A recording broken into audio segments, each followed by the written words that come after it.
मंजिल दूर नहीं मेहनत जारी है, मंजिल दूर नहीं मेहनत जारी है। नमस्ते, मेरा नाम रश्मि सिंह है। मैं एक हाउसवाइफ और रिसेंटली न्यू मम्मा हूँ और ये है मेरी लाडो रानी और इनके अलार्म क्लॉक से ही मैं उठती हूँ।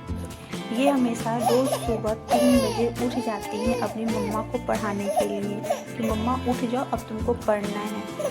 तो मेरी अलार्म क्लॉक बज गई थी और फिर इनको सुलाने के बाद मैं पढ़ने के लिए बैठी थी। अप्रॉक्स अभी यहाँ पे 6 बज रहा था।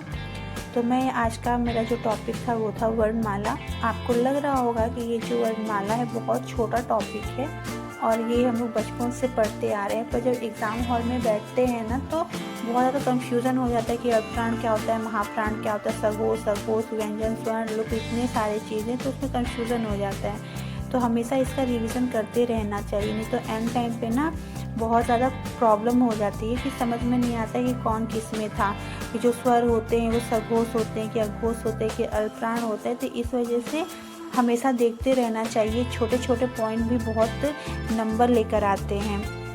तो मैं हिंदी पढ़ने के बाद मैं जीके जीएस फिर मैं 1 घंटा पढ़ी थी गौरव सर का। और अभी शादियों का सीज़न चल रहा है तो अभी मेरा दोपहर में पढ़ाई नहीं हो पाया था। मेरी दोपहर में लाडो की दादी आधा 1 घंटा ले लेती है तो मेरी दोपहर में पढ़ाई हो जाती है। तो अभी लाडो की दादी गई हैं शादी में किसी के, तो मेरे पास अभी समय नहीं था पढ़ाई करने के लिए। तो मैंने इंस्टाग्राम पे ये एक रील देखा था, तो मैंने सोचा था कि मैं भी बनाऊंगी, क्योंकि 2024 का सबसे खूबसूरत पल आप कह दीजिए तो मेरे पास है। वो मेरी लाडो मेरी बेटी है, तो उसकी मैं हर एक चीज़ को संजो के रखना चाहती हूँ। जब वो बड़ी हो जाएगी ना तो जो नन्हे नन्हे पैर है, हाथ है, इन सबको देख नहीं पाऊँगी मैं, तो ये तो यादों के सहारे ही रहना पड़ेगा। तो मैंने उसका यहाँ पे फिंगरप्रिंट लिया था पैर का और हाथ का, और मैंने जिस दिन उसका बर्थडे है मैंने उसका डेट भी लिखा और लाडो भी नाम किया है। तो मैं अभी आप लोगों को ना कैसे अपने काम को मैनेज करना है कि जल्दी से आप काम ख़त्म करके आप पढ़ने के लिए बैठ जाओ, तो मैं उसका भी टिप्स यहाँ पे दे रही हूँ। जैसे मेरे को आज घर पे पूरियाँ बनाती थी क्योंकि गेस्ट आए हुए थे, कम से कम 10 से 15 लोगों का खाना मुझे बनाना था। तो पूरी बेलने में तो आप लोग को पता ही है कि कितना ज़्यादा टाइम लगता है। तो मैंने इंस्टाग्राम पे ये भी रील देखा, तो मैं ट्राई कर रही थी कि ये सही है कि नहीं है, तो मैंने ट्राई करके देखा। तो आप देख सकते हैं कि एक टाइम में 9 पूरियाँ बन गई थी। और जब सारे काम ख़त्म हो जाते हैं घर के तो फिर मैं रात को पढ़ने के लिए बैठ जाती हूँ। और अभी फिर से मैं हिंदी पढ़ रही थी क्योंकि मेरा और कुछ पढ़ने का मन नहीं कर रहा था। इस वजह से मैं फिर से अपना सब्जेक्ट जो मेन सब्जेक्ट है मैं वो वही कर रही थी, मैं उसी का ही प्रैक्टिस कर रही थी। अभी जो है मैं वर्तनी कर रही थी क्योंकि वर्तनी में भी बहुत सारी गलतियाँ हो जाती हैं मुझसे, तो इस वजह से मैं उसको लिख के प्रैक्टिस कर रही थी। मैं अधिकतर जो वर्तनी वाला टॉपिक होता है मैं 2 तरीके से करती हूँ। शुद्ध वर्तनी को मैं छुपा लेती हूँ और जो अशुद्ध वर्तनी होता है उसको देख के मैं शुद्ध लिखने की कोशिश करती हूँ। और सेकंड तरीका ये है कि मैं जितना भी शुद्ध वर्तनी होता है उसको फ़ोन में रिकॉर्ड कर लेती हूँ और फिर उसके बाद मैं फ़ोन में बोलती हूँ, फिर उसके बाद मैं लिखती हूँ। तो ऐसे मेरी वर्तनी वाला जो होता है ना पाठ मेरा बहुत ज़्यादा सही हो गया पहले मेरा बहुत कम नंबर आता था जब मैं मॉक टेस्ट देती थी। तो ये मेथड में अपनाया है जब से, तब से मेरा वर्तनी वाला अच्छा मतलब मेरा मॉक टेस्ट हो रहा है। तो आप लोग भी ऐसा कर सकते हैं अपना वर्तनी सुधारने के लिए कि आप उसको रिकॉर्ड कर लीजिए, फिर आप लिखने की कोशिश कीजिए, या फिर जहाँ शुद्ध लिखा है उसको आप छुपा लीजिए और फिर उसके बाद आप लिखने का ट्राई कीजिए। तो ऐसे आपकी गलतियाँ जो हैं वो पता चल जाएगा कि आप कौन से वर्ड में आप गलती कर रहे हैं।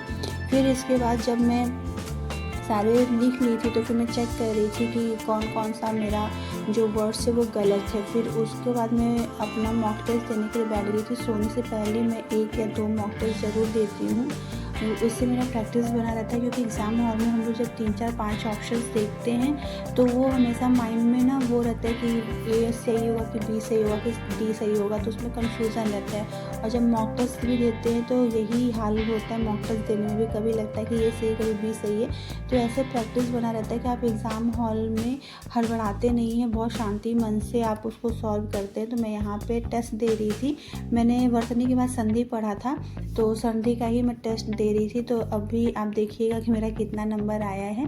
अगर आपको ये ब्लॉग अच्छा लगता है तो आप लाइक और सब्सक्राइब कीजिएगा मेरे चैनल को, और आप लोगों को कोई भी जानकारी चाहिए होगा तो आप मुझे कमेंट कर सकते हैं, मैं आप लोगों की हेल्प करूँगी, क्योंकि इस बार एक सीट सुनिश्चित करना है। अब नहीं लगता है कि BPSC 5 आएगा कि नहीं आएगा, क्योंकि अभी तक तो 4 का ही कुछ नहीं हो रहा है कि होगा कि नहीं होगा, तो 5 का कोई नहीं कह सकता कि आएगा कि नहीं आएगा। तो ये मान के चलिए कि आखिरी मौका है और आपको पूरा जी जान लगा देना है, इस बार आपको एक सीट लेनी ही लेनी है।